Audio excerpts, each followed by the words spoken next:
Agora, para promover a instalação do primeiro Congresso de Entidades Especializadas Espíritas do Mato Grosso do Sul, convidamos o senhor Décio Iandoli Júnior, presidente da Associação Médico Espírita de Mato Grosso do Sul.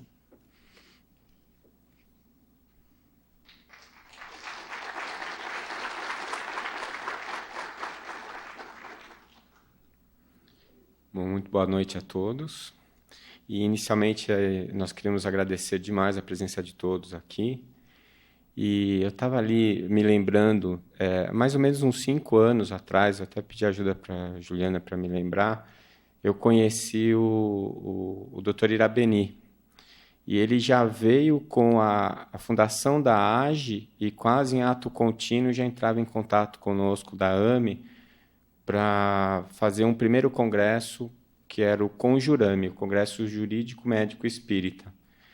Como nós já estávamos abrigados e ainda estamos no Instituto de Cultura, e imediatamente o Instituto acolheu também a ideia, e nós levamos essa ideia para a Federação Espírita. A então presidente, a Túlia Bertoni, acolheu também a ideia, e nós começamos com os Conjurames. O que ficou bem claro logo em seguida é que, na verdade, o Congresso começou a aglutinar todas as especializadas. Todo mundo comparecia no Conjurame e participava de alguma maneira. O Instituto de Cultura, a AME, a AGE, a ABRAME, dos magistrados espíritas, e a gente percebeu o Congresso ganhando um vigor e uma força bastante grandes, né? Num determinado momento, quantos anos tem a ABRAP? 1 ano. Então, num determinado momento lá na AME, a gente começou a ver que começou a chover psicóloga de todo lado, e a gente todo feliz, falou, agora nós vamos fundar um departamento de psicologia na AME, né? E estava numa animação danada, aí quando eu vi que teve uma reunião que eram quase 10 psicólogas, eu falei, eu acho que não é para a AME. E logo em seguida elas vieram com a notícia da fundação da ABRAP-MS.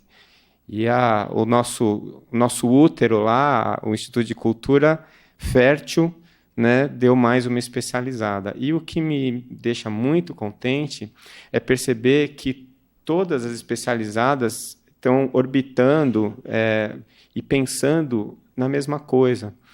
O ano passado, ou retrasado, não lembro bem, a gente teve um encontro, e nesse encontro, eu conversando com o João Batista, então presidente do Instituto de Cultura, ele falou assim, esse congresso não é de jurídico espírita, ele é de todas as especializadas. E aí surgiu a ideia da gente transformar o Conjurame no CONEMES, né? E essa ideia foi acolhida por todos, né? O Irabeni, bom para o Rio de Janeiro, mal para nós, ele mudou para lá, né? Mas ele deixou essa ideia da gente transformar o Conjurame no CONEMES. Nós procuramos a Federação Espírita, que também comprou a ideia, e estamos aqui fazendo o primeiro congresso das entidades especialidades espíritas do Mato Grosso do Sul e o primeiro do Brasil. Nunca se fez um congresso de especializados espíritas. Parece que o Coronel Godinho, o atual presidente, ele já tem essa ideia de incentivar as especializadas. E quando eu penso, né, que quando teve aqui a última vez na Terra o Dr. Bezerra de Menezes, ele veio com a tarefa que lhe foi dada por Jesus de unificar os espíritas, que na época se dividiam entre os cientifistas e os religiosos, e ele veio para fazer essa união. Quando eu penso na gente conseguindo se reunir para dividir as responsabilidades do posicionamento técnico e do posicionamento doutrinário, em que nós vamos ter a oportunidade de ter a opinião dos médicos espíritas, dos psicólogos espíritas, dos juristas espíritas e da Federação Espírita, trazendo para a gente o corpo doutrinário, eu vejo que a gente está fazendo uma coisa importante, né? Eu tenho para mim que esse momento que a gente está vivendo hoje é um momento importante, não só para o Mato Grosso do Sul, mas para todo o Brasil, para todo o movimento espírita, né? E eu tenho muito prazer, né? Até feio falar orgulho, mas eu tenho mesmo orgulho, isso é questão de validade, de estar fazendo parte desse movimento, desse momento aqui. Então, eu queria dividir isso com vocês, né? Essa sensação de que a gente está fazendo uma coisa muito importante, né? Eu sei que tem muita gente aqui, não só os encarnados, como também os desencarnados, né? E que isso foi encomendado pelo Mestre Jesus e tem a chancela Dr. Bezerra de Menezes. Então, a gente vem com muito amor e com muita vontade para fazer um grande evento. E eu estou muito feliz de vocês estarem aqui conosco dividindo isso, né? Muito obrigado.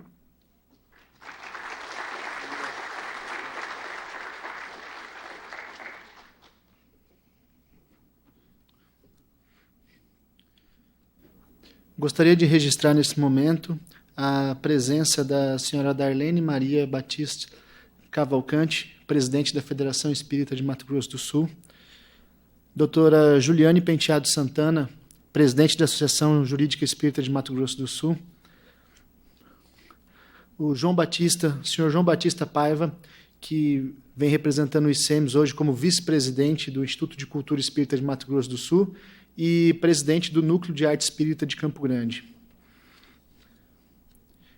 Registramos ainda a presença da senhora Ercília Zilli, fundadora e presidente da ABRAP, e a presença dos dirigentes espíritas de diversas localidades do estado de Mato Grosso do Sul, como, por exemplo, aqui Corumbá, Piraputanga. E não posso deixar de mencionar que lá no saguão também estão expostos à venda os livros do Décio, da senhora Ercília, tá? No saguão do evento. As entidades especializadas espíritas de Mato Grosso do Sul e a Federação Espírita de Mato Grosso do Sul agradecem a inestimável contribuição de todos aqueles que prestam e estão prestando o apoio indispensável para este primeiro congresso de entidades especializadas espíritas do Mato Grosso do Sul, para que este congresso possa ser realizado com esta magnitude. O esforço e a dedicação de cada um e de todos permitem ampliar a semeadura na seara do Mestre de Nazaré. O primeiro congresso de entidades espíritas especializadas de Mato Grosso do Sul se inicia com uma palestra ministrada pelo presidente da Associação Médico Espírita de Santos, o Dr. Flávio Brown Fiorda, médico formado pela Faculdade de Ciências Médicas de Santos em 1997. Começou os estudos em psiquiatria na Clínica Cristália, em Itapira, São Paulo, e é membro da Associação Brasileira de Psiquiatria. Atua como médico psiquiatra no Hospital Municipal de São Vicente, em São Paulo. Fez especialização em terapia de vida passada na Sociedade Brasileira de Terapia de Vidas Passadas. Posteriormente, graduou-se no curso de didata e depois, como supervisor e orientador desta sociedade, tornou-se diretor do curso de formação de terapeutas, sendo seu atual presidente. O palestrante desta noite é coordenador do Departamento de Comunicação da Associação Médico Espírita do Brasil. É também coautor do livro Saúde Integral, uma interação entre a ciência e espiritualidade. Nesta oportunidade, o orador fará exposição do tema Obsessão ou Loucura? Um desafio do nosso tempo. Para a elevação de nossos espíritos, para o esclarecimento de nossas almas, convidamos para proferir a palestra desta noite o Dr. Flávio Brown Fiorda.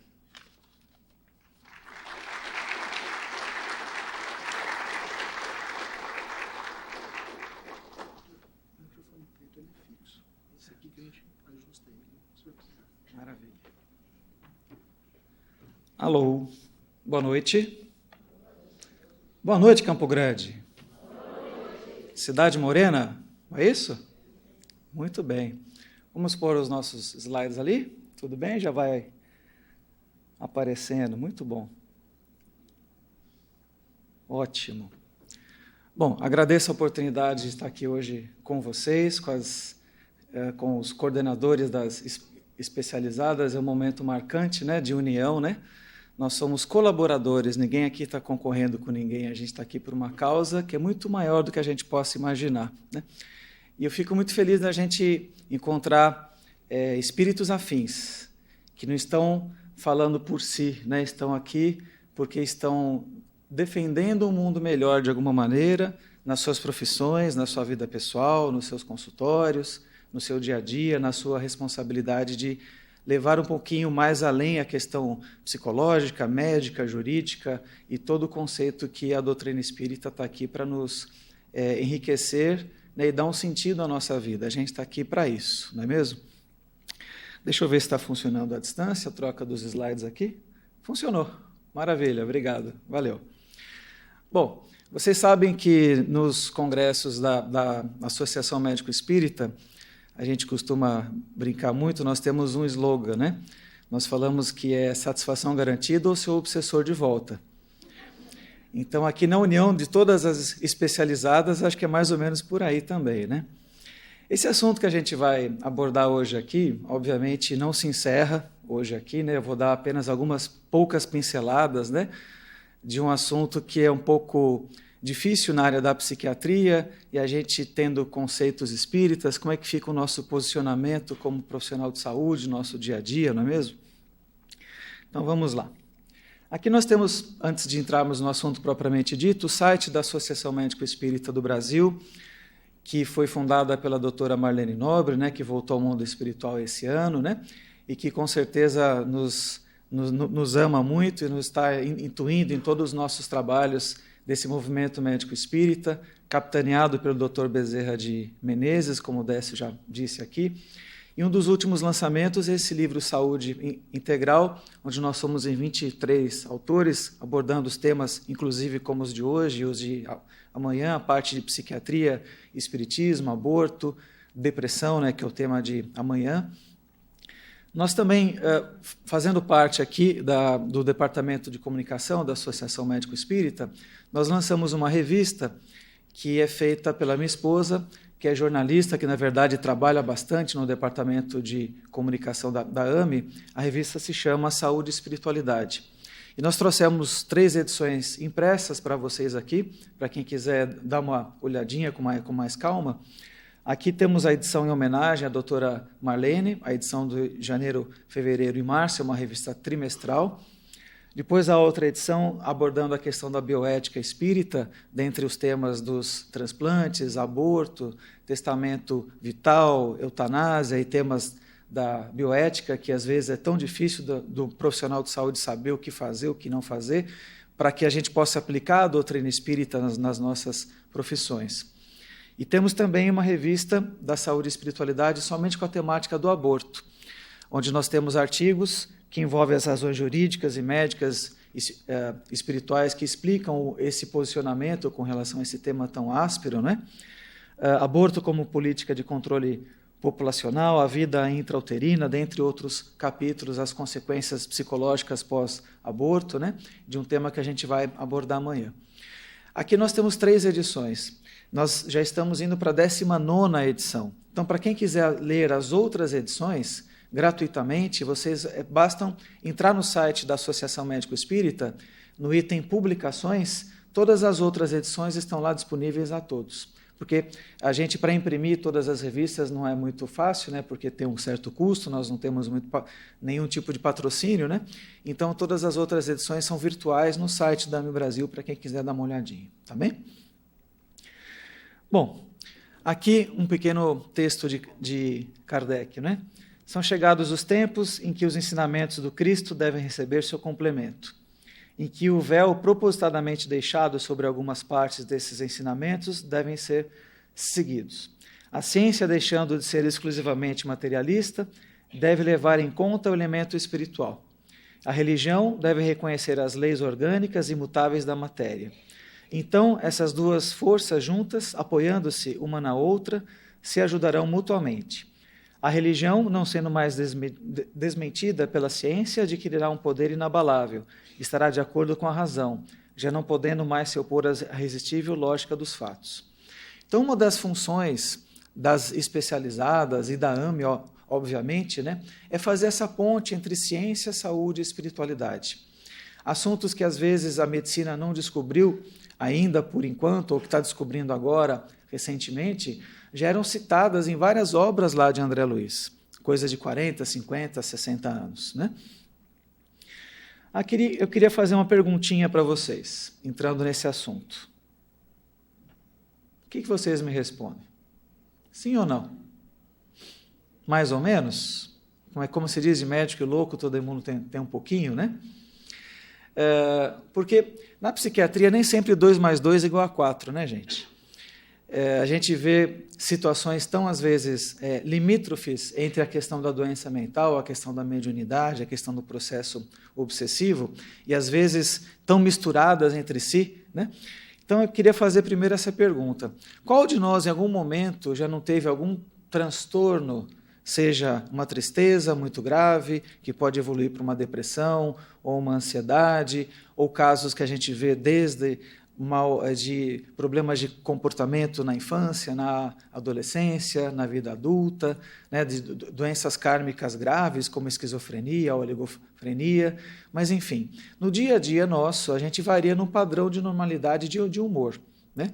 Então, quando a gente para pensar, quando você é provavelmente diagnosticado com algum tipo de transtorno na área da saúde mental e é encaminhado para um psiquiatra, qual que é a primeira reação? Eu não sou louco, né? Porque lá em Santos, psiquiatra é médico de louco, e aqui? Aqui também? Então só muda o estado, né? Só muda de cidade, né? Isso aí é bullying que fazem com a gente, é sacanagem, não é mesmo? Por quê? Porque, às vezes, quando você é encaminhado para um profissional na área da saúde, até a área da psicologia, você é visto como fraco, fracassado, desequilibrado, né? E tem sempre esse tom pejorativo. E a gente está aqui para também desmistificar um pouquinho dessa conduta que está na sociedade. E às vezes é difícil, mas devagarinho a gente chega lá. Temos aqui no CID-10, o Código Internacional de Doenças, um item, o F44.3, quando fala do transtorno de transe e de possessão. Diz assim: da existência dos estados de transe, fazendo a distinção entre os normais, os que acontecem por incorporação ou atuação de espíritos, dos que são patológicos, provocados por uma doença. A maioria dos médicos não leva isso em consideração. Então, como que se chegou nessa conclusão? Por exemplo, vamos supor que um pajé de uma tribo brasileira no interior da Amazônia, naquele determinado momento do seu ritual, da sua cultura e da sua religião, se diz ele incorporado pelo espírito das matas, e que ele vai ter o poder de, com suas ervas, com a sua imposição de mãos, de exercer um poder de cura ou de alívio, ou de espantar maus espíritos durante aquele ato, durante aquele momento, durante aquela celebração. Então isso, a partir desse código, naquela situação, naquela hora, naquele local, isso já não foi mais considerado um transtorno da área da psiquiatria. Porém, se fosse acontecer aqui nesse anfiteatro, na rua, em algum lugar da cidade, no shopping center, acontecer alguma coisa esquisita, onde a pessoa deixa de falar coisa com coisa, ela se encaixaria no transtorno da área da psiquiatria. Isso parece pouco, mas já é um avanço. Significa que a ciência médica está começando a considerar a questão da religiosidade como um fato importante, que faz parte da vida de cada um de nós, e respeitando aquele ritual daquele momento e não caracterizando aquilo como um transtorno da área da psiquiatria. Mas isso não quer dizer também que a medicina reconheça a questão da reencarnação ou da obsessão de espíritos. É só um momento de um ato religioso. Tudo certinho? Tudo bem? Vamos lá. Então, diz ainda mais esse código, né? Perda transitória da identidade com manutenção da consciência no seu meio ambiente. Essa situação é considerada doença quando a pessoa não tem controle. Os casos em que a pessoa entra em transe durante os cultos religiosos e sessões mediúnicas não são considerados uma doença. Então, até aí, o código avança. Então, naquele momento, o médium que está psicografando ou está tendo uma manifestação pela psicofonia, também conhecida popularmente como incorporação, é um termo errado, mas é um termo mais popular, né? Naquele momento, aquilo não é considerado nenhum transtorno da área da saúde mental. Então, naquele momento, se respeita. Tá? Mas eu lembro aqui de uma vez que eu estava na própria Casa Espírita, onde eu sou colaborador, né? Fiz os cursos de mediunidade, a gente trabalha na sessão de passe, enfim, que numa sessão de desobsessão, uma moça estava perdendo o controle sobre si mesma. E naquele momento, na casa espírita, eu, por coincidência, estava lá naquele dia, eu precisei chamar a ambulância do SAMU, porque ela estava entrando num surto psicótico. Naquele momento, ela não precisava de passe. Claro que o passe vai ajudar, toda a doutrina espírita fala a respeito disso. Mas naquele momento que eu estava ali, fora de si, agredindo a todo mundo, influenciada por espíritos ou não, ela precisava ser medicada. Eu não sei o que a vizinhança falou do centro lá, Décio, né? Não sei o que eles acharam. Chegou a ambulância do SAMU, não sei o que eles falaram, né? Provavelmente não falaram mal. Bem, eu acho, não sei. Mas, enfim, naquele momento ela precisava da medicina, com o apoio da espiritualidade, sem dúvida nenhuma. Mas eu precisei chamar uma ambulância. Como já precisei chamar uma ambulância de um paciente em surto no pronto-socorro, ou melhor, no consultório, para levá-lo ao pronto-socorro. Inclusive com a presença da polícia, porque o paciente estava muito violento. Então, tem horas que eu vou precisar usar da medicina tradicional, obviamente, né, para a gente tirar uma pessoa de uma situação que ela está em risco para si e pondo risco também para os outros. Tá bem? Então, vamos lá. Algumas reflexões, né? Que a psiquiatria, então, já aceita que experiências de transe e de mediunidade não são sinônimos de transtorno mental, fato. Mas não quer dizer, então, como eu já disse agora há pouco, né, que a ciência ou a psiquiatria admita a existência da realidade espiritual. Corre aí no Facebook, né, no filósofo Facebook, né, que espalha aí notícias falsas ou verdadeiras, que a medicina já reconhece a interferência espiritual. Ainda não reconhece. Nem a questão da Organização Mundial de Saúde, quando você fala do conceito de saúde, né, que é o perfeito bem-estar biopsicossocial, ambiental, etc., ainda oficialmente não está incluído o item espiritual no conceito de saúde integral. Tá? Apesar de que roda pela internet aí. Tá? Então, na história da psiquiatria, da mediunidade, né, diz aqui que parece senso comum que a psiquiatria tenha surgido para combater esse obscuro religioso da parte histórica da época, até da época medieval, né, que via as doenças mentais como possessões ou influências demoníacas. Né, um mito gerado pela psiquiatria dos séculos mais antigos. Assim como a religiosidade ainda é vista tradicionalmente como algo negativo pela psiquiatria, pela medicina tradicional, materialista, tudo que você pode considerar, às vezes, de religiosidade, para algumas pessoas, isso é visto como algo negativo. Então, tem os dois lados, né? Que a religiosidade pode ser algo positivo, quando você aprende as questões de espiritualidade, quando você se torna uma pessoa melhor com o exercício da sua espiritualidade, da sua religiosidade, mas também quando você chega no fanatismo religioso, pode ser patológico. Quando você abandona um tratamento médico tradicional, achando que só o tratamento da igreja A, B ou C, ou da casa espírita A, B ou C, é que vai te curar. Também não pode ter esse outro lado, né? A gente tem que usar isso com muito bom senso, com muita calma. Então, como visto então como algo negativo pela psiquiatria, experiências místicas têm sido vistas como evidência de psicopatologia. Freud considerou as experiências místicas como desamparo infantil, regressão, narcisismo primário. Olha como ele pegou pesado aqui, né, na época dele. Né? Outros autores descrevem tais manifestações como quadros psicóticos borderline, episódios psicóticos, distúrbios de lobo temporal, quadros de histeria, um perigo para o próprio indivíduo e para a comunidade. Na história da psiquiatria, isso é registro. Tá? Não tem como apagar a própria história, né? Diz aqui, deixa eu voltar. No livro Espiritismo e Loucura, de Coelho Franco Filho, publicado em 1931, o autor afirma que depois da sífilis e do álcool, o espiritismo é o maior fator de alienação mental. Propõe que se queimassem todos os livros espíritas, que se fechassem todos os centros espíritas de candomblé, que infestavam na época lá o Rio de Janeiro, o Brasil e o mundo ocidental. O misticismo e a loucura se acham de tal forma fundidos que não se pode destacar um do outro. Pacheco e Silva, prefaciando um livro sobre o assunto em 1939. Em tese de doutorado, defendia e aprovada com louvor por Pimentel na Faculdade de Medicina do Rio de Janeiro, o autor conclui que o médium espírita é um embusteiro e um alucinado passivo de internação e tratamento médico especializado. Isso está na história. Alguém aqui é médium de casa espírita? Levanta a mão. Estou com vergonha, né? O psiquiatra está aqui, tá vendo? Né? Que coisa, né? Como o tempo muda, graças a Deus, né? Os conceitos, né?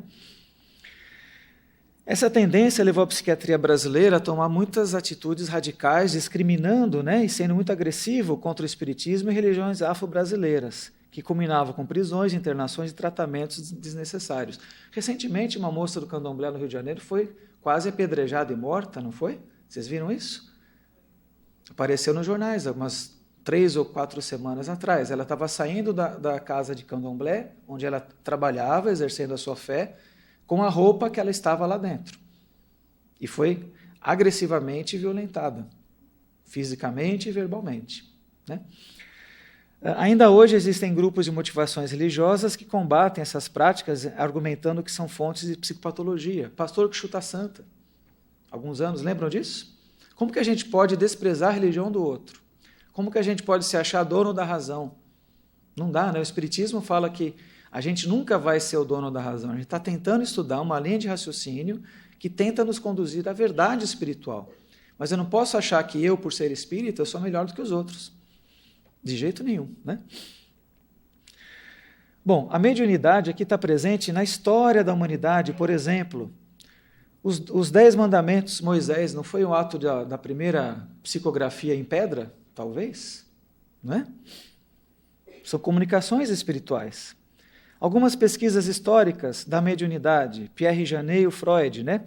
Eles falavam que experiências mediúnicas são patológicas e frutos exclusivos da atividade do inconsciente do médium. Não existe a paranormalidade, na época deles.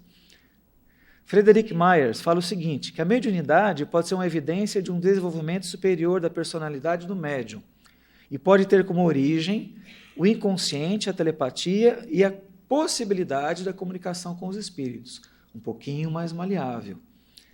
William James e Jung, né, dizem o seguinte, que a mediunidade não é necessariamente patológica, pode ter origem no inconsciente e talvez na paranormalidade, um pouquinho mais maleável também. Jung tem um trecho aqui do livro, Memórias, Sonhos e Reflexões, diz ele o seguinte, o problema do karma, assim como o da reencarnação ou da mente em psicose, ficaram obscuros para mim. Até esses últimos anos, embora tivesse tido toda a atenção, não cheguei a descobrir absolutamente nada de convincente nesse campo. Mais recentemente, observei em mim mesmo uma série de sonhos que, com toda a probabilidade, descrevem o processo da reencarnação de um morto em minhas relações. Era mesmo possível seguir, com uma probabilidade não totalmente negligenciável, certos aspectos dessa reencarnação até a realidade empírica. Mas como nunca mais tive ocasião de encontrar ou tomar conhecimento de algo semelhante, fiquei sem a menor possibilidade de estabelecer uma comparação. Devo confessar, no entanto, que a partir dessa experiência observo com a maior boa vontade o problema da reencarnação, sem, no entanto, defender com segurança uma opinião precisa. Ou seja, um cientista ele não se fecha. O Conselho Regional de Medicina ele fala assim, o que é uma verdade hoje pode ser uma mentira amanhã, ou vice-versa. A ciência é algo dinâmico, não é algo estático, né? Vamos lá. Bom, o que a gente tem uma ideia aqui, né? Experiências espirituais têm um efeito contrário àquele que era atribuído, ou seja, maior envolvimento espiritual tem levado a melhores níveis de saúde mental e bem-estar psicológico. São pesquisas que falam de saúde e espiritualidade. Estudos realizados nas últimas décadas dão conta de que experiências extrasensoriais, dissociativas e alucinatórias são comuns à população em geral e não traduzem nenhum transtorno psiquiátrico. Quantos de nós, pacientes não diagnosticados, não rotulados com nenhum transtorno mental, já tiveram experiências de perceber vultos por perto? Sabe quando passa assim de rabo de olho, daquele arrepio, aquela angostura, às vezes assim? Percepção de vozes, ouvir chamar, intuição, premonição, e não necessariamente algo da área da psiquiatria. Pesquisas nos Estados Unidos em 91, Canadá em 92, revelaram que mais da metade da população em geral relata ter tido episódios de experiências extrasensoriais. E a gente aqui no nosso país também, nós somos bem respeitosos com relação às religiões, né? A gente, por exemplo, adora ouvir o Papa Francisco falar. Fala muito bacana, dá exemplo. Quando um pastor evangélico fala um tema bacana, que faz bem a alma ouvir um discurso assim, a gente respeita, aplaude, faz pensar, né? A gente, por exemplo, na noite de Réveillon lá em Santos, o pessoal pula 7 ondas, joga flores para Iemanjá, muito comum, né? Então nós temos um certo sincretismo religioso, um certo respeito. O árabe se dá bem com o judeu e vice-versa, no nosso país, que a gente vê tantas coisas ruins em outros países, né? A gente vai na casa espírita, toma um passe só para garantir também, não é mesmo? Toma um banho de sal grosso às vezes. Enfim, a população brasileira em geral tem uma certa facilidade em ser mais permeável com as questões da espiritualidade, né? Então, quantos de nós, até de outras crenças, já tiveram experiências assim? Um monte. No Brasil, oficialmente, por pesquisas recentes, em termos de religião, 3% são declaradamente espíritas. Mas 47% da população acreditam na reencarnação. No nosso país. 47%. E 2/3 da população mundial também acredita na reencarnação. Somos 7 bilhões de encarnados, 2/3 são reencarnacionistas. Interessante esses dados, né? Então vamos lá. Então, problemas espirituais religiosos, né, da Associação de Psiquiatria dos Estados Unidos, né, na tentativa de diminuir a negligência dos profissionais da área com esse tipo de diagnóstico, ressaltando que muitas vezes esses fenômenos não são patológicos, então não tem que tomar remédio. Se eu estou vendo alguém sentado nessa cadeira aqui, não sei, né, pode ser que tenha, sim ou não. Não sei porque eu não vejo espíritos, não tenho nenhum tipo de mediunidade desse aspecto. Mas um paciente meu fala que tem, eu vou desqualificar essa informação dele? Eu vou tirar sarro? Psicofobia é crime? Não é? Ou seja, o psiquiatra que considera, e o profissional de saúde, da área da saúde mental como um todo, isso vale para todos, da psicologia, da assistência social, né, de todas as áreas que atendem esse paciente, às vezes, que está num mal-estar, numa angústia muito, muito ruim. Mas o paciente fala, seja do pronto-socorro ou no consultório, estou vendo alguém sentado nessa cadeira, eu vou falar, não, você é louco e eu sou normal? Quem sou eu para falar uma coisa dessa? Né? Então vamos lá. Aqui é uma pesquisa de um amigo nosso da Associação Médico Espírita do Brasil, que vai nos nossos congressos lá no Mednesp, né? Que falou de uma comparação de médiuns brasileiros com se eles tinham alguns transtornos de identidade, transtornos dissociativos ou não. Alexander Moreira. Os autores estudaram as semelhanças e diferenças entre os médiuns espíritas brasileiros e pacientes norte-americanos, portadores de desordem de identidade dissociativa. 24 médiuns de diferentes instituições espíritas de São Paulo, do Brasil, foram estudados. Os resultados das avaliações dos espíritas com relação aos parâmetros clínicos dos quadros dissociativos foi semelhante ao dos pacientes com a desordem. Os médiuns diferem dos pacientes por terem melhor saúde mental e ajustamento social do que a média da população geral. Geralmente são pessoas esclarecidas, estudadas, lúcidas, coerentes, sabem que estão ali na casa espírita exercendo um tipo de faculdade mediúnica e que isso acontece naquela hora, naquele local, com regra, com disciplina, com começo, com meio e com fim. Terminando aquele trabalho ali, vivendo a sua vida fora da casa espírita de maneira absolutamente normal.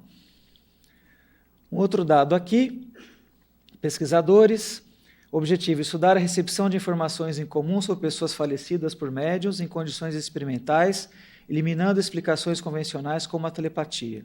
Foram estudados 8 médiuns e 4 pares de estudantes nos Estados Unidos com experiências recentes de morte em família. Conclusões: certos médiuns têm grande capacidade de receber informações sobre pessoas mortas, afastadas das possibilidades de telepatia ou por outras formas convencionais. Então a ciência devagarinho está começando a se abrir. E o Alexander, que eu citei agora há pouco, ele é o coordenador do Departamento de Espiritualidade da Associação Brasileira de Psiquiatria. Ou seja, é um braço, entre aspas, até um pouquinho da doutrina espírita numa associação oficial de estudos da área da psiquiatria. É um avanço. E ele vem fazendo palestras no Brasil inteiro e até no exterior, né? Então, a mediunidade em si, como diz Emmanuel, força mental, talento criativo da alma, capacidade de comunicação e interpretação do espírito, ímã do próprio ser. Então, um paciente que diz que está vendo alguém sentado naquela cadeira, ele pode ter também a sua situação mediúnica aberta. Pela Associação Médico-Espírita, a gente estuda e aprende que todo transtorno psiquiátrico existe um componente espiritual, mas nem todo componente espiritual vai gerar um componente psiquiátrico. Tudo bem? Então vamos lá, vamos para frente. Todos os médiuns, uns ou mais, outros menos, são enfermos com invisíveis chagas abertas da alma. Mediunidade não é indício de sanidade ou de equilíbrio espiritual, do livro Transmediúnico, Odilon Fernandes, Carlos Bacelli. Então, quer dizer que todo médium, trabalhador, é espírito evoluído? Não necessariamente. Por estudarmos a temática da reencarnação, sabemos que boa parte dos médiuns são espíritos, na verdade, devedores do seu passado, que têm algo a servir ao seu semelhante. Então, evolução espiritual, caráter e mediunidade não são sinônimos. A pessoa pode ter um caráter duvidoso e ter uma mediunidade muito exacerbada e vice-versa. Tudo bem? Vamos lá. Exemplo de sintomas aqui de mediunidade.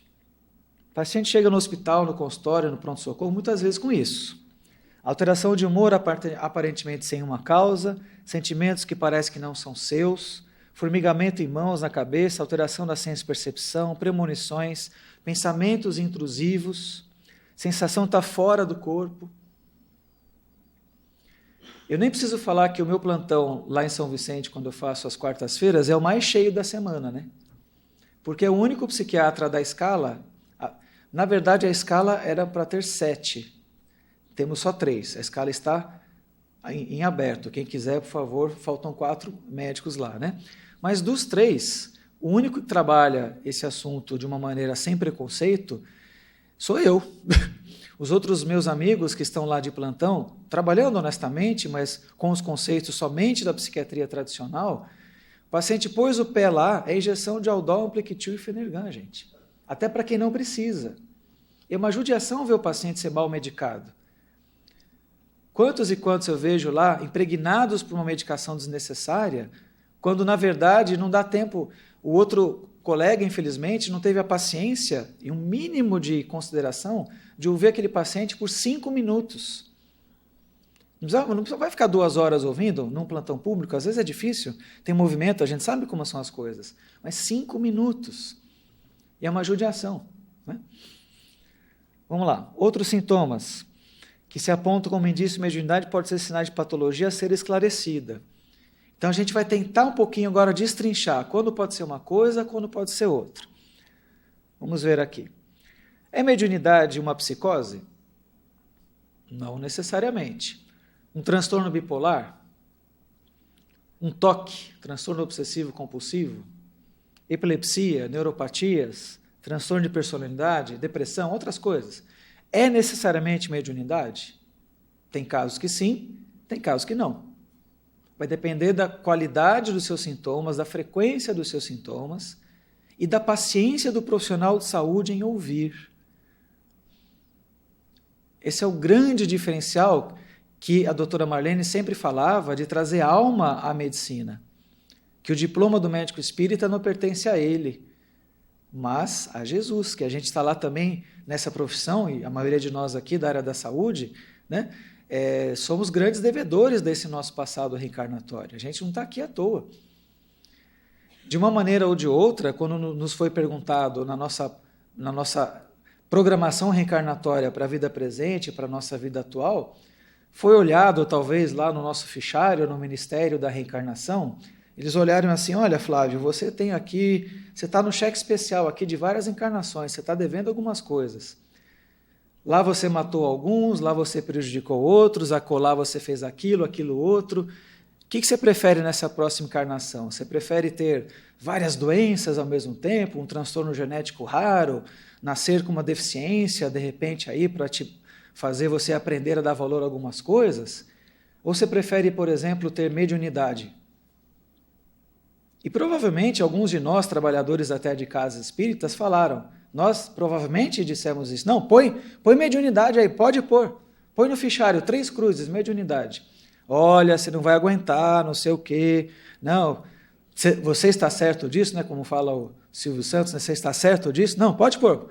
Quando chegar aí com 18 anos, eu vou ter um monte de sintoma de mediunidade, vou no centro, vou estudar, vou fazer palestra, vou fazer isso, aquilo, não sei o que lá, não sei o que lá. E quando chega os 18 anos, né, a pessoa reencarnou, começam os sintomas e a pessoa, foge. E aí esse compromisso, como é que fica? Quantos e quantos pacientes que eu atendo, que até são espíritas, chega na hora H, foge do seu compromisso. E aí passa a poder desenvolver situações desse slide aqui. Porque aí vem as neuroses, os complexos, as culpas, as depressões, as manias, porque ela está, de alguma maneira, talvez fugindo de um compromisso que ela mesma pediu. Só que, às vezes, eu falo e o paciente não gosta de ouvir. Ah, não, vou pegar a opinião de outro. Tudo bem, porque no fundo, às vezes a pessoa só quer um remédio, né? Seja ele qual for, um estabilizador de humor, um antidepressivo, um calmante. Claro que a gente vai medicar quando necessário. Sim, a medicina química está aí para isso também. Mas às vezes eu quero só o Rivotril, eu não quero fazer curso de médium, né? E a coisa vai se misturando. Vamos lá, vamos para frente.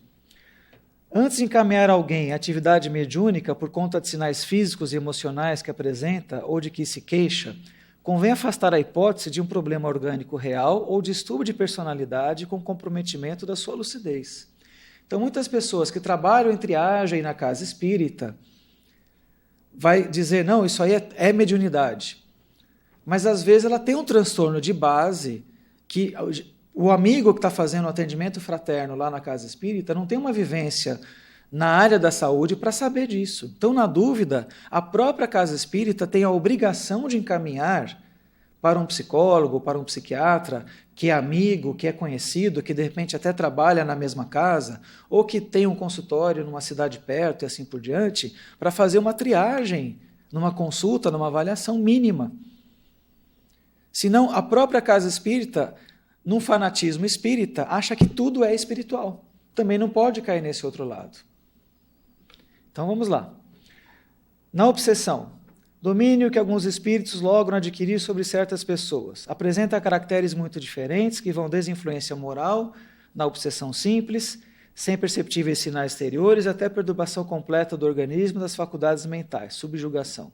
Do livro Obsessão e Suas Máscaras, da doutora Marlene Nobre.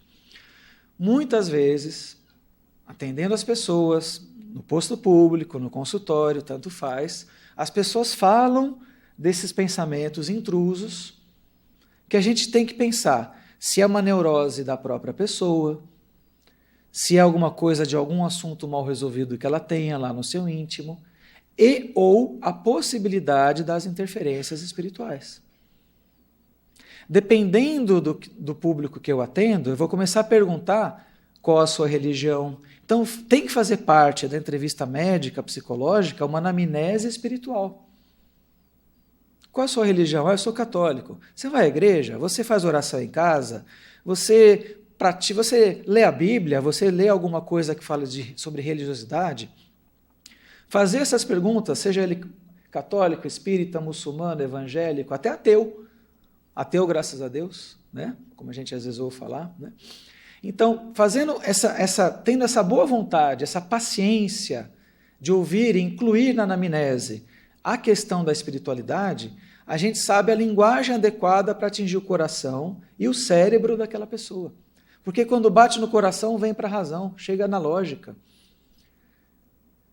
Porque a gente percebe que quando a gente aborda a espiritualidade no cuidado com o paciente, até o título de um livro que está lá na frente que eu acabei de ver, você cria mais empatia, melhora a relação entre o profissional e o paciente. O paciente ele se abre mais, confessa mais coisas. Olha, doutor Flávio, eu não ia falar. Já que o senhor entrou nesse assunto, às vezes eu vejo alguém na porta do meu quarto. E não é minha esposa escondida.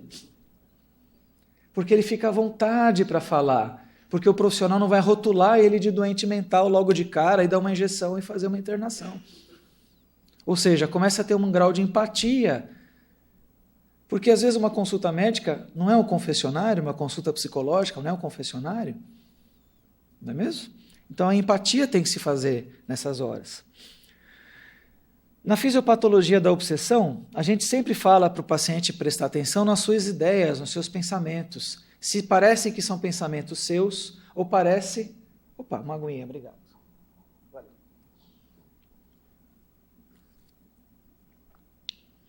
Se parece se são pensamentos seus, ou se parece se são pensamentos irracionais, que não fazem lógica, que não tem sentido.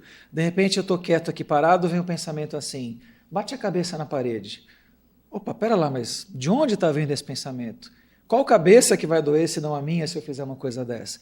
Tem lógica? Tem fundamento? Não tem? Para pensar. Talvez não seja um pensamento seu. Ideia fixa, sentimentos emocionais na obsessão simples. Na obsessão simples, a pessoa se sente mal, né? Desgastada, sem energia, sem pique para fazer as coisas. Nessa hora, o paciente pede ajuda, inclusive no consultório e também na própria casa espírita. Na subjugação, quando está controlando essa parte dos obsessores de plantão, todas as atitudes e o viver daquele paciente, o paciente também pede ajuda. Na fascinação, quando o paciente se sente bem, super legal, dificilmente ele pede ajuda. O que é um exemplo de fascinação? É quando o paciente está aqui, fazendo uma palestra aqui, por exemplo, e ele acha que a palestra dele é a melhor de todas. E ele vai se dando um poder que ele não tem. E os obsessores de plantão falam, é mesmo, você é o melhor palestrante do Brasil. E você começa a inflar o ego, e você começa a fazer carreira solo, você não consegue trabalhar em grupo, você não consegue ouvir uma crítica com humildade. Isso me lembra o livro Aconteceu na Casa Espírita. Vocês já leram? Quem já leu? Levanta a mão. Quando começa a ter atritos dentro da própria casa espírita, o meu passe é melhor que o seu, e começa a ter aquelas confusões todas, né? Aí é fascinação. Vai lá, cheira a cocaína de novo. Quem que é um espírito obsessor? É uma pessoa desencarnada, que provavelmente eu deixei uma situação mal resolvida com ela em várias encarnações, que adoraria ver o meu fracasso, que adoraria que eu caísse numa tentação, fizesse uma bobagem de qualquer tipo, pequena, média ou grande, onde fosse estimulado até o suicídio daquela pessoa. O suicídio é a vitória plena do obsessor, né? Mas vamos lá. Então, existe um quadro paralelo espiritual que a gente tem que ouvir o paciente porque ele fala dessas coisas. Me vem um pensamento de toda hora ir no shopping center fazer compras. Eu sei que isso é normal entre várias pessoas. Tudo bem, pode ser uma compulsão, pode ser um toque, né? Mas eu tenho que gastar dinheiro. Por que eu tenho que gastar dinheiro? Qual é o meu vazio existencial que fala que eu tenho que fazer compra sempre? E o obsessor de plantão pega carona e estimula que você faça compras, faça dívida, e fica aquela bola de neve. Por isso que, quando a gente encaminha o paciente para a casa espírita, o paciente piora. Por isso que o paciente, quando começa a vir no meu consultório, fazer uma propaganda negativa de mim mesmo, mas ele começa a piorar. Por quê? Porque piorando é um estímulo para o paciente parar de vir no meu consultório.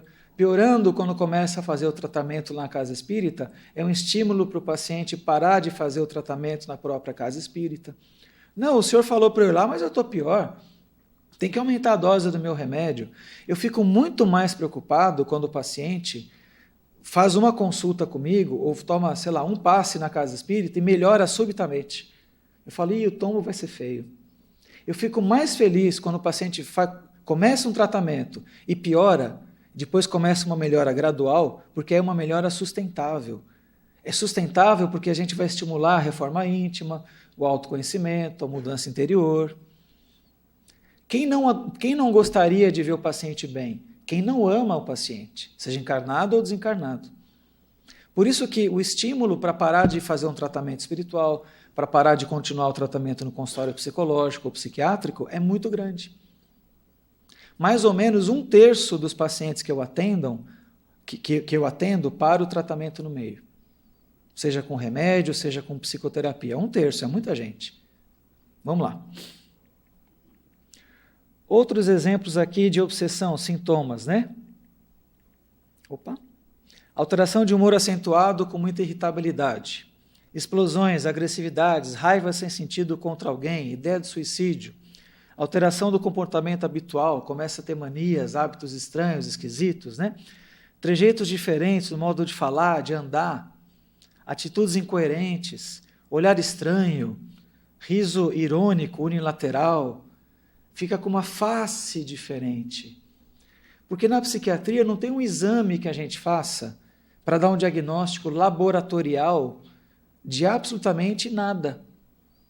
De esquizofrenia, de depressão, de transtorno de ansiedade, de transtorno obsessivo-compulsivo. O instrumento na psicologia, na psiquiatria, é a observação clínica. O dia que inventarem também um espiritrômetro vai ser legal, porque a gente vê os obsessores em volta, assim, né? Uma máquina, talvez a gente invente com a tecnologia, a gente chegue lá. Mas na área da saúde mental, a observação é muito importante. A gente vê a posição, o corpo fala, o olhar, o tom de voz e sintomas parecidos com isso daqui, que se misturam com a obsessão e com quadros de depressão, de ansiedade, de manias. Olha como a coisa vai se entremeando. Vamos lá. Então, na obsessão de natureza espirídica, a gente vai ver uma série de alterações de comportamentos. Mas será que não pode ser algo anímico da própria pessoa? Das suas questões, da sua personalidade, do seu jeito de ser, que está cristalizada, originada de várias encarnações sucessivas? Nós temos um amigo médico da AME lá em Santos, o Dr. José Nilson, o Décio conhece. Nas palestras deles ele fala que os pacientes chegam no consultório com a síndrome da Gabriela, né? Eu nasci assim, eu cresci assim, vou ser sempre assim, depressivo, né? Que a pessoa chega cristalizada com o seu diagnóstico psiquiátrico como sempre que tivesse que ser depressivo, sem a possibilidade da melhora ou da mudança, seja com terapia, com remédio ou com desobsessão. Porque algum dia algum médico da área da psiquiatria colocou um crachá no seu pescoço e falou, você é depressivo, você é ansioso, e a pessoa nunca mais tira o crachá do próprio pescoço. Uma vez eu fiz uma palestra em São Paulo, e uma moça veio falar comigo ao final, ela falou, oi, tudo bem? Eu sou bipolar. Ela não falou o nome dela. Eu sou Maria, eu sou Marcela, o que fosse. Você vê como fica cristalizado. Tem que tomar o remédio para sempre? Nem sempre. Às vezes sim, às vezes não. Cada caso é um caso, cada um tem o seu histórico de reencarnação. Então, tem mediunidade ou tem obsessão? Mediunidade é a capacidade de captar. A obsessão é quando você capta aqueles que querem atrapalhar. Todo mundo aqui é estudioso do espiritismo. Mas pode ter os dois também ao mesmo tempo, mediunidade com obsessão. É tênue a linha divisória entre as duas coisas. A faculdade mediúnica fora de controle é a obsessão, e não propriamente mediunidade, do mesmo livro Transmediúnico. Sob nenhum pretexto, o medianeiro deve consentir que o espírito se manifeste pelo seu intermédio, subjugando-lhe a vontade e expondo ao ridículo. Que vai fazer a pessoa andar pelado no meio da Avenida Afonso Pena, aqui em Campo Grande. Uma vez eu estava indo do pronto-socorro, eu entro à noite às terças-feiras, e eu janto na casa da minha mãe, pego o carro e vou até o pronto-socorro, começo o plantão às 19 horas. Eu estava indo pela avenida e eu vi uma pessoa andando de branco no meio da avenida, no meio dos carros. Eu falei, caramba, né, ele vai chegar no pronto-socorro. De alguma maneira vai chegar. Eu pensei, se ele for atropelado, quem vai atender esse amigo é o ortopedista, que vai ter uma fratura, uma escoriação grave, não sei, né? Se for um atropelamento mais intenso, ele vai romper um baço, quem vai atendê-lo vai ser o cirurgião de plantão. Se conseguirem salvá-lo do meio da avenida, quem vai atendê-lo é o psiquiatra. E esse cara sou eu naquela noite, né? Batata, foi isso que aconteceu. 20 minutos depois, a ambulância trouxe. Ele estava com a sua roupa, não sei se pertencia a alguma casa de umbanda ou de candomblé, com seus colares, umas coisas na orelha que eu não sei dizer o que era, umas ervas, não sei o que era, hálito etílico, completamente fora de si. Uma mediunidade equilibrada, no espiritismo kardecista, na umbanda, no candomblé, seja onde for, faz a pessoa se pôr ao risco de andar entre os carros numa avenida movimentada, correndo risco de vida. Ele estava ali mediunizado naquele momento? Talvez sim, talvez não. Estava sendo obsediado naquele momento? Provavelmente sim. Então, quando a gente fala isso aqui, que ele não pode subjugar a vontade do médium, porque tem que ter uma disciplina do médium, de saber o que falar, o que fazer na hora certa, trabalhar dentro daquela casa espírita, por exemplo, seja ela qual for, sem expor o paciente ao ridículo ou o risco da própria vida. Quem adoraria que ele fosse atropelado? Algum espírito que gosta dele? Se ele não está usando a sua mediunidade de uma maneira equilibrada, ele está acompanhado de espíritos nobres, elevados? Não necessariamente. Está acompanhado, provavelmente, de entidades que talvez querem desarmonizar a vida dele. Né? Como a gente fala, obsessor de plantão. Né? Vamos lá. Então, na obsessão, muitas vezes é o ódio que prevalece. Na mediunidade, é o amor. A obsessão é exemplo de mediunidade que suga do médium suas energias vitais, fraquezas, dores musculares, infecções repetitivas, olheiras. Observa se o médium está indo bem ou não. O dirigente da casa espírita tem essa necessidade de fazer a triagem, de conversar com os trabalhadores. E os trabalhadores da casa espíritas, se forem orientados para buscar ajuda espiritual, ou ajuda psicológica, ou ajuda médica, tem que ter a humildade de ouvir e de acatar também. Porque às vezes o trabalhador da casa espírita acha que é só o outro que tem um obsessor, né? Eu sou espírito de luz, eu sou evoluído, eu dou passe, eu faço palestra, e não tenho obsessor, são só vocês. Lê do engano. Né? A mediunidade exercida com equilíbrio é sinônimo de saúde e vitalidade. A que se exerce sem responsabilidade é causa de fraqueza e de doença. E quando tem mediunidade, obsessão e transtorno psíquico? Acontece, os três ao mesmo tempo, o famoso 3 em 1. Acontece. Aí é complicado, aí é uma bomba, né? Porque às vezes tem que internar, às vezes tem que ir na desobsessão, às vezes tem que dar remédio, ou os 3 ao mesmo tempo. E temos hospitais espíritas da área da psiquiatria, que fazem tratamento complementar exatamente para tentar abranger essa saúde, esse reequilíbrio dessa saúde o mais rápido possível. Né? Então vamos lá. Mito: todo doente mental é um médium desequilibrado. Mentira. Às vezes é doente mental mesmo. Certo? Então não posso achar que tudo é espiritual. Do Livro dos Médiuns, aqui, capítulo 18, dos inconvenientes e perigos da mediunidade. Será a faculdade mediúnica indício de um estado patológico qualquer ou de um estado simplesmente anômalo? Anômalo, às vezes, porém não patológico. Há médiuns de saúde robusta. Os doentes o são por outras causas. Poderia a mediunidade produzir a loucura? Não mais do que qualquer outra coisa, desde que não haja predisposição para isso, em virtude da fraqueza cerebral.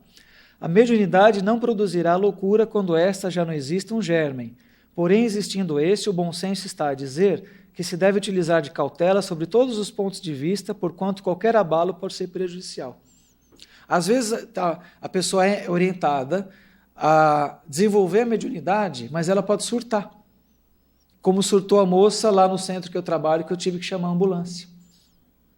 Então não era o melhor momento. Ela teria que ser medicada, equilibrada, voltar para a sua lucidez plena, para entender esse processo. Quem sabe mais para frente? Ou talvez nessa encarnação nem seja possível. Cada um tem a sua aprovação também. Né? Então, na obsessão, sempre a insanidade, na mediunidade tem que prevalecer a lucidez.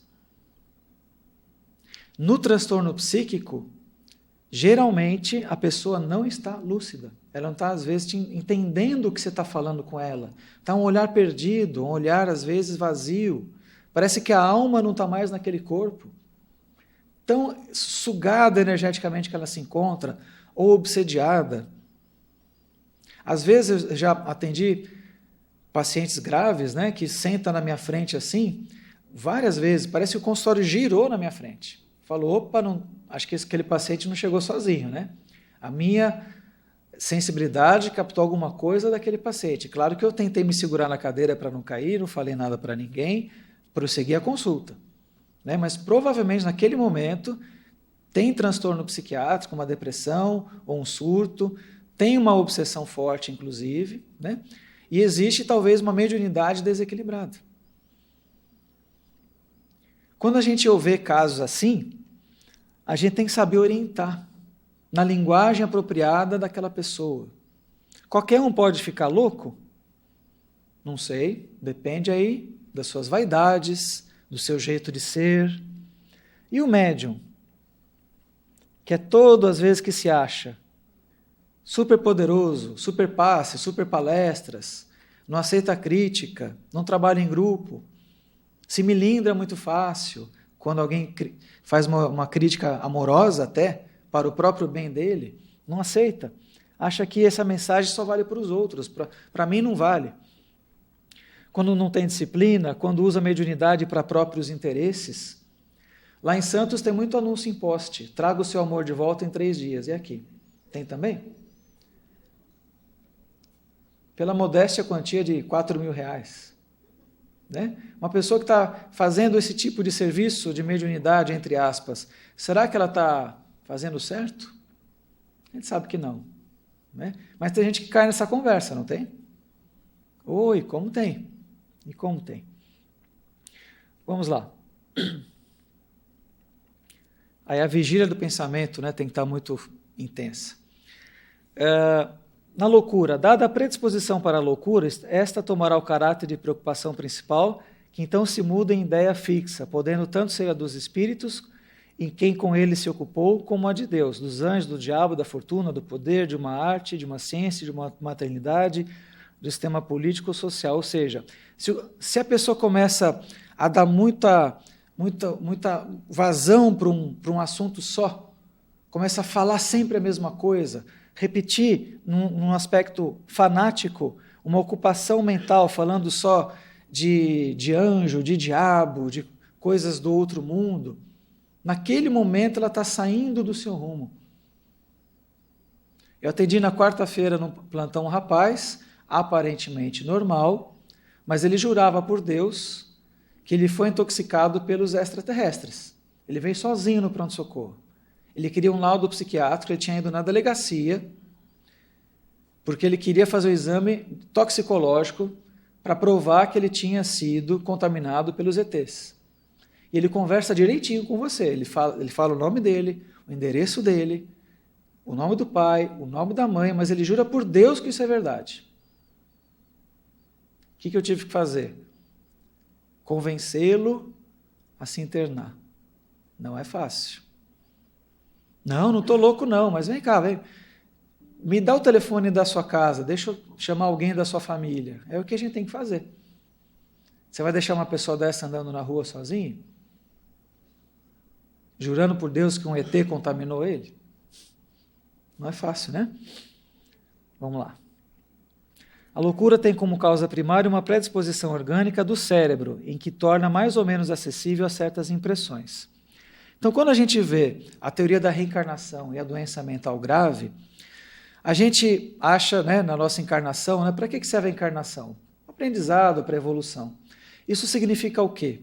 Que provavelmente nas nossas encarnações anteriores, nós fomos piores do que nós somos hoje. Nós podemos ter feito coisas que hoje nós não faríamos. Por exemplo, matar alguém. Alguém aqui já matou alguém? Levanta a mão. Ninguém? Ninguém? Ah, que vocês são normais, né? Mas tem vontade de voar no pescoço às vezes, né? Pois é. Se tem a vontade de voar no pescoço, eu também já tive, lógico, eu sou normal, sou humano, né? É porque isso já fez parte da sua vontade, muitas vezes em várias vidas. A gente costuma dizer que nós, que somos aparentemente normais, já erramos muito ou matamos muito no varejo, mas os doentes mentais graves erraram muito no atacado. E aí, fazendo mau uso da inteligência, muitas vezes se afastando das leis divinas, lesam o seu perispírito para as próximas encarnações e às vezes não vêm com um senso crítico perfeito na encarnação atual. Vamos para frente. Autoobsessão, do livro da doutora Marlene, A Obsessão e Suas Máscaras. Nossas ideias exteriorizadas criam imagens tão vivas quanto desejamos. O encarnado pode ser perseguido por si mesmo devido às suas próprias criações mentais. Tem gente também que culpa tudo de errado na vida ou o seu mal-estar como se fosse culpa do obsessor. Nossa, você não sabe, o meu obsessor faz usar drogas todos os dias. Nossa, então o meu faz trair o meu marido então 4 vezes por dia. Você não sabe, que coisa. Parece que tem gente que precisa de um obsessor para chamar de seu, né? Registrado em cartório, coisa minha. Se isentando de responsabilidade. Porque a parceria começa aqui na auto-obsessão. Do que a gente mais gosta é o que a gente pensa. Sexo, dinheiro, poder. Como é que um espírito obsessor me acha na vida presente? É pelo rosto? Pela roupa? É pela sintonia, a gente não estuda isso? Pela vibração, pela qualidade e conteúdo dos sentimentos, dos pensamentos, das ações, do nosso jeito de ser. Como é que um espírito obsessor me acha? Quando eu, nesta encarnação, tenho as mesmas tendências negativas parecidas com o meu jeito de ser, que provavelmente fez mal para ele, o obsessor hoje, fez mal para ele lá no passado da outra vida. Então, se eu já matei aquele que hoje é meu obsessor, que acha no direito de se vingar de mim, qual é o sentimento que o obsessor tem para comigo? É amor? É raiva, não é? É vingança? É ódio? Então, todas as vezes que eu, no meu cotidiano, vibrar em mágoa, raiva, ódio, vingança, eu estou sintonizando na rádio Obsessor FM. E o slogan da rádio Obsessor FM é tudo de ruim para você. Não é? Aí vem os pensamentos negativos, mas aí a gente que está tentando ser espírita fala assim, não, eu não tenho raiva, eu tenho só umas magoazinhas às vezes, né? Mas as magoazinhas às vezes são raivas light de baixa calorias, mas é a mesma frequência vibratória, que sintoniza no Obsessor FM, tudo de ruim para você. E aí começa o processo, pela auto-obsessão, inclusive. E mágoa, fazendo um trocadilho, é uma má água. E o corpo humano é 70% composto de água. Aí você cria um lodo dentro de você, depois culpa o obsessor ou culpa o centro que tem um passe fraco, né? Ou a desobsessão que não está dando conta. Mas sai da casa espírita, não muda uma vírgula e fica enxugando o gelo. Aí acha que o Rivotril também está fraco, porque não está vindo o sono. Então, olha o processo simbiótico que existe, muito maior do que os 5 sentidos. Vamos para frente. Quem é o obsessor, então, né? É aquele que se acha no direito de se vingar. O Obsessor FM, tudo de ruim para você. Que me achou na vida presente. E a gente errou na vida passada, ele conseguiu me achar na vida presente, porque eu não sou tão bonzinho quanto eu acho que eu sou. E às vezes, eu me culpo demais pelos meus erros, eu não aprendo com eles. O que a gente faz com a culpa? Nós temos 2 caminhos. A gente tem a consciência desse equívoco, uma reflexão, que a gente vai gerar ou arrependimento ou remorso. O arrependimento é uma tendência de redenção. Caramba, o que eu fiz? Tá bom, entendi qual é o recado da vida. Aquele caminho eu não vou mais percorrer. Mas, às vezes, o remorso, a falta do auto-perdão, a autocondenação eterna, vem a tendência recidiva, processos obsessivos kármicos, depressão e loucura. Auto-obsessão, a doutora Marlene falou isso aqui no slide passado. E aí começa com uma ladainha crônica, um mau humor, uma reclamação crônica, nada está bom. Se faz calor, reclama. Se chove, reclama. Se nevar em Campo Grande um dia, vai reclamar. Ó vida, ó céu. A hiena, Lip Hard, Hanna-Barbera. O que eu fiz para merecer isso? provavelmente, errou. Mas reencarnou para tentar corrigir, para tentar aceitar. Quando a gente fala em brandura, em resignação, em força, não quer dizer que você é fraco ou fracassado. É para você entender que nem tudo vai ser sempre do seu jeito. Quando fala em resignação, nossa, parece um pecado. E às vezes o caminho, é aceitar alguma coisa que eu não posso modificar sozinho. A resignação é um exercício de inteligência, não de fracasso. Lembra do 7-1 da Alemanha? Quem não lembra, não? Tivemos que nos resignar, aprender com o exemplo bacana do outro, sem inveja da Alemanha e da sua capacidade de fazer o que fez. E o Felipão falava, não, nós fizemos tudo certo. 7-1. Gol da Alemanha, né? Cada coisa, né? Então, quando eu falo em fé racionalizada, brandura, resignação, são termos técnicos que a gente precisa aplicar na prática do consultório para nós mesmos, em primeiro lugar, e para aquele paciente que a gente está tentando ajudar. Aquela pessoa que está cruzando o nosso caminho, chega no pronto-socorro público ou no consultório, que provavelmente é uma dívida kármica minha, que de alguma maneira, para sair do cheque especial lá das outras encarnações, eu tive a oportunidade de renascer como profissional de saúde, tentando fazer a coisa certa nessa encarnação. Porque lá foi perguntado no Ministério da Reencarnação, você prefere ter poliescoliambose múltipla generalizada ou prefere trabalhar na Associação Médico Espírita? Põe aí, trabalhar na Associação Médico Espírita. Tá vendo dessa? E aí, vamos que vamos. Fazendo esse movimento hoje aqui, das especializadas, unindo corações. Ninguém é melhor do que ninguém, somos colaboradores, trabalhamos juntos. Opa. Porque eu, meu Deus, né, saí do vitimismo, né? Então, a etiologia, muito resumidamente, do transtorno mental, vem pelo desrespeito às leis divinas em várias encarnações sucessivas. E aí compromete o meu corpo espiritual, lesa o perispírito pelo cultivar de sentimentos não elevados. E a gente não está falando de puritanismo, estamos falando de coisa simples. Coisa simples é você, quando você for fechado no trânsito, aqui na Afonso Pena, em Campo Grande, aquele cara que te fechou, você falar, vai com Deus.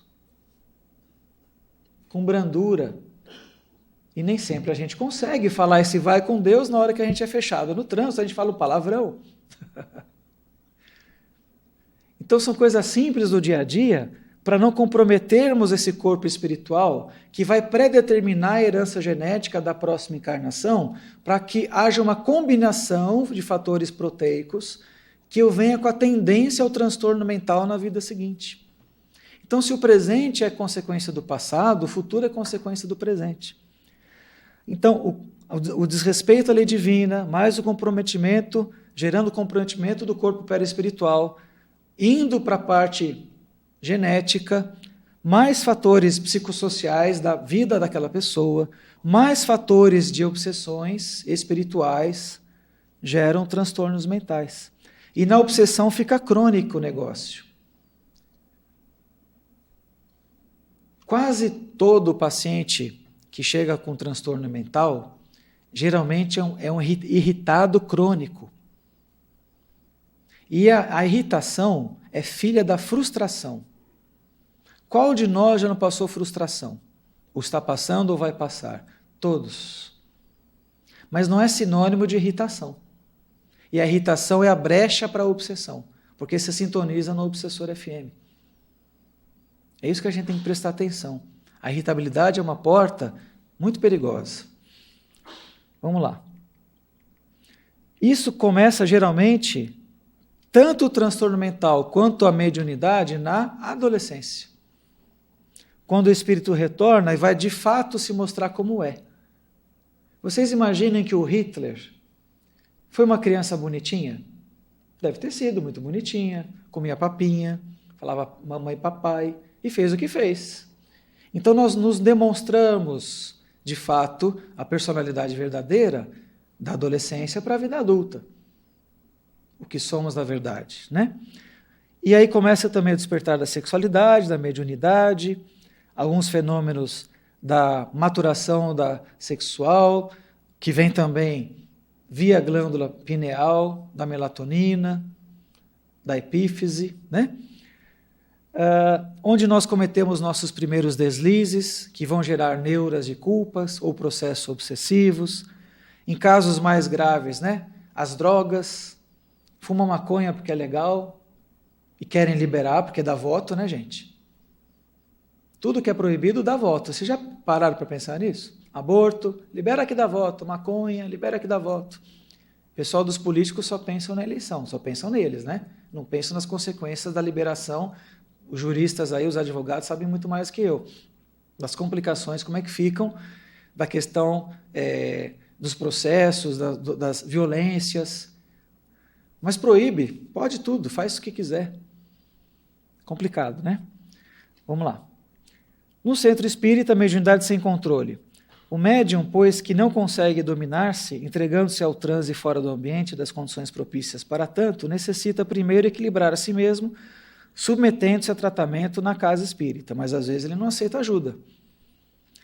Encaminhar alguém sem estrutura psicológica à mediunidade, imaginando que a mediunidade possa ser fator de equilíbrio emocional ou de cura definitiva, em todos os casos de perturbação psíquica, é demonstrar desconhecimento da doutrina e assumir grande responsabilidade, mesmo quando a intenção possa ser a melhor. Haverá pessoas para quem esse exercício seja mais inconveniente do que para outras? Já eu disse que isso depende do estado físico e moral do médium. Há pessoas relativamente às quais se deve evitar todas as causas de sobreexcitação e o exercício da mediunidade. Livro dos Médiuns. Em muitos casos, o exercício da mediunidade para este ou aquele portador de desequilíbrio, de algum desequilíbrio psíquico é fator agravante do seu quadro. Então temos que pensar se a pessoa tem maturidade para desenvolver essa mediunidade, tem comportamento condizente com a sua reforma íntima e está mais maduro para entender o que é a disciplina do trabalho mediúnico, quando for o caso. O dirigente da casa espírita tem que ter um bom conhecimento. Então, educação mediúnica é uma questão de todos. Não só aqueles que têm sintomas de mediunidade, mas a leitura, o conhecimento não acaba. Quantos livros e revistas a gente estuda e aprende cada vez mais? Né? Medicação e mediunidade.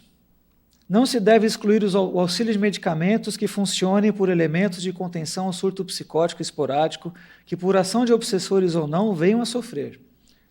Para de tomar remédio que o centro espírita cuida de tudo. Não pode fazer isso. Ou para de fazer o tratamento médico que eu, como pastor da igreja tal, padre da igreja tal, vou dar conta de tudo. Não pode fazer isso. Quantas pessoas que tomam antidepressivos ou calmantes na própria casa espírita vivem a vida normal, dão passe normal, estão equilibradas. Claro, um paciente que tem esquizofrenia, como já foi dito em vários slides, nem sempre vai poder desenvolver ou trabalhar na casa espírita, com exercício mediúnico, mas pode fazer outras coisas, pode cuidar da água, da biblioteca, da portaria, seja o que for, trabalhando no bem de alguma maneira. E aí se amplia a função. Terapia de regressão, nem sempre é caso. Eu trabalho com esse tema, nem todo paciente tem maturidade ou é o melhor momento para fazer isso. E também não é um oba-oba que cura tudo. Tem casos que geram frutos muito bacanas e tem casos que eu falo, olha, vai para a terapia convencional que é melhor. Isso a gente pode abordar até numa outra oportunidade. Bom, a gente precisa de alguma maneira saber se religar a Deus, né? A verdadeira origem se encontra na postura do espírito diante da lei divina em sua encaminhada evolutiva. Saindo das coisas básicas, do amar, do servir, a gente vai adoecer. E não importa se é doença física, doença mental ou doença de origem espiritual. Sofrimentos agitam a comunidade dos homens, pelos interesses de origem imediatista, contextos que privilegiam as coisas do mundo, sofre a alma as constrições de uma população invisível. Se a gente cai, muitas vezes, nos prazeres imediatos, nas coisas fugazes da vida, a gente tem que estar bem vigilante dos nossos pensamentos, porque a encarnação passa muito rápido. Muito rápido. Essas décadas que a gente passa aqui. Os dolorosos fenômenos obsessivos despontam e se mesclam às difíceis enfermidades mentais, provenientes dos desequilíbrios da própria individualidade, acicatada pelas lembranças de um passado de crimes, gerando quadros dramáticos, laudos de loucura.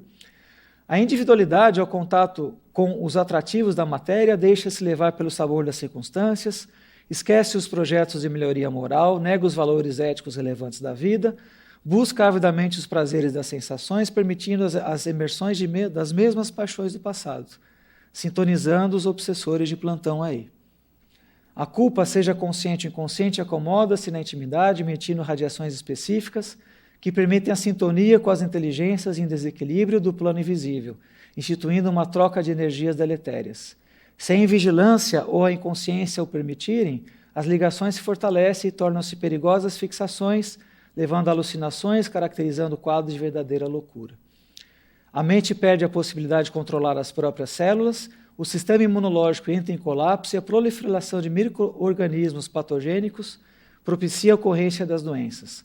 Outras vezes, atendendo às vozes imperiosas, busca o indivíduo a porta falsa do suicídio como um meio de libertação de seus conflitos e sofrimentos. Loucura e morte representam o epílogo de dolorosa história de crime. É um outro jeito de entender a fisiopatologia da doença mental, quando a gente se ilude das coisas passageiras da vida também. Passou agora essa minissérie na Globo, que falava das prostituições, das drogas, nas vaidades, nos meios das modelos, e o quanto isso complica a ilusão de um prazer imediato, de uma coisa realmente que não tem nenhum tipo de valor ético-moral minimamente conservado, né? Continuando, a oportunidade de estar novamente no cenário do mundo representa a chance da reeducação e melhoria da alma. Para que se obtenham as metas de regeneração, todavia, faça imperioso o esforço pessoal. Sem as reflexões profundas que podem nascer da assimilação das recomendações de Jesus e sem a consolidação de bons hábitos, não poderá o espírito libertar-se das contingências determinadas pela própria história de equívocos. A irradiação de energias novas liberadas pelo grupo de trabalhos mediúnicos envolverá o doente e seus familiares, acendendo a esperança nos corações, permitindo a primeira reação salutar. A doutrinação dos perseguidores, das desobsessões invisíveis, permitirá a eliminação da pressão externa e o quadro de dor se fará mais ameno. Bezerra de Menezes, 14 de janeiro de 97. Tudo isso que eu falei nesses slides anteriores foi ele que disse. Então, ser médium nada mais do que ser bom. A mediunidade espírita, sobretudo, é um exercício de autoconhecimento à luz do Evangelho do Cristo. O maior fenômeno que a doutrina possa produzir, motivado pela fé racionalizada, é a da renovação íntima. Nenhuma faculdade mediúnica deverá ser mais desejável do que amar aos seus semelhantes.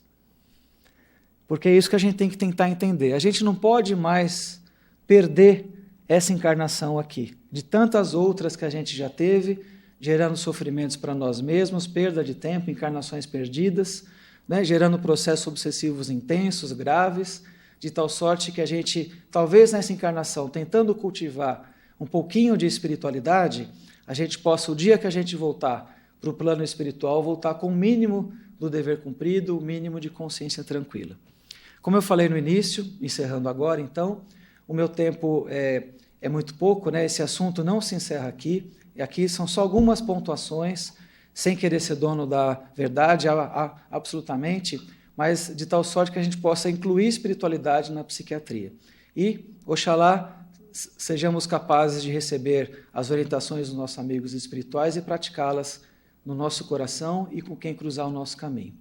Obrigado pela atenção de vocês, desculpe alguma coisa, fiquem com Deus, e o evento continua amanhã. Obrigado.